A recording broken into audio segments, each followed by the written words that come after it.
শুনিবা তোমালোকে পুৰাণ পুৰুষৰ লগতে অতীতত আছিলা এতিয়াও আছা আৰু ভৱিষ্যতেও থাকিবা মায়াত মগ্ন হৈ থকাৰ কাৰণে পাহৰি গৈছা মায়াৰ পাছত পৰি জ্ঞান হেৰাই ঈশ্বৰক চিন্তা কৰিব নোৱাৰা হৈছে সদ্গুৰুৰ আশ্ৰয় ললে সকলো কথা বুজি পাবা আৰু ঈশ্বৰৰ অস্তিত্ব জানিবা হে মানৱসকল এই সংসাৰত বহুদিন জীয়াই থাকিম বুলি ভবা কথাটো তোমালোকৰ মিছা আয়ুষৰ নিৰ্ণয় নাই বিজুলী সদক জীৱন কেতিয়া প্ৰাণ যায় ঠিক নাই সময় নষ্ট নকৰিবা বাল্য কালতে সদ্গুৰুৰ আশ্ৰয় লৈ কৃষ্ণ গুৰুক শৰণ লোৱা গুৰুৱে দিয়া মূল মন্ত্ৰ জপ কৰা তেতিয়া তোমালোকৰ জীৱন সফল হ'ব হে মানুহসকল তোমালোকে ভাবি চোৱা সমাজত কি বিপদজনক কথা প্ৰচাৰ হৈ আছে বহুতো বয়োবৃদ্ধ লোকৰ মাজত সদা সৰ্বদা প্ৰচাৰ হৈ আছে বয়স নহলে কৃষ্ণত আৰম্ভৰ হোৱা নাই বহুতে কয় ঈশ্বৰ ভোজনা নকৰিলেও হয় পিতৃ মাতৃ সেৱা কৰিলে ঈশ্বৰ প্ৰাপ্তি হয় এনেহেন মতিভ্ৰম লোকবাৰ্তি প্ৰচলিত কথাৰ পৰা বহুত লোকে মুক্তিৰ পথ এৰুৱাই প্ৰাণ ত্যাগ কৰি সহস্ৰজনী ভ্ৰমণ কৰিব লগা হৈছে ক'ত আহিছে জীৱনৰ লক্ষ্য ভ্ৰষ্ট হৈ অশান্তিৰ জীৱন কটাব লগা হৈছে সেয়ে আজি মই কৈছো শাস্ত্ৰৰ সিদ্ধান্ত মনত ৰাখি আমাৰ বাক্য বিশ্বাস কৰি সত্য শুদ্ধভাৱে কৃষ্ণ গুৰুক শৰণ লোৱা জীৱন মুক্ত হোৱা আনন্দ লাভ কৰি লোকহিতাৰ্থে কাম কৰি মহাশান্তিৰে জীৱন অতিবাহিত কৰি লাভ কৰা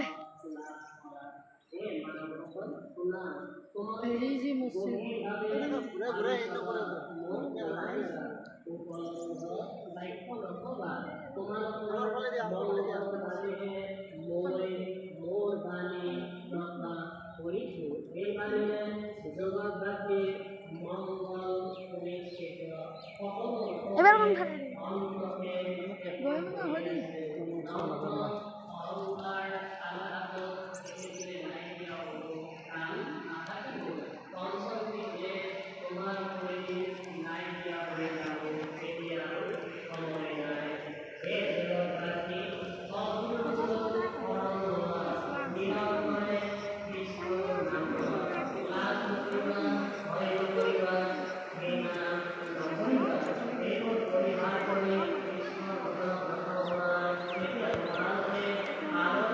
এই টাইলছটো বিৰাট পিছলা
বহুত জায়গা আছে ঘুৰি ঘুৰি কোহেদি যাম আমি কোহেদি চাম কেইটা ল'ৰা আছে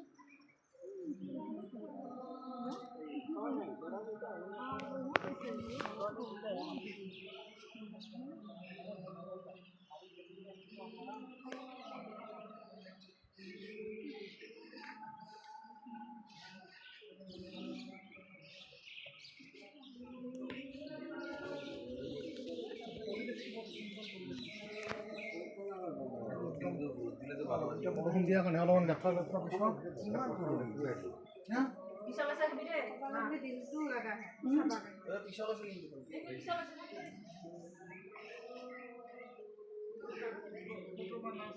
হ্যাঁ ফটো তুলে মানা আছে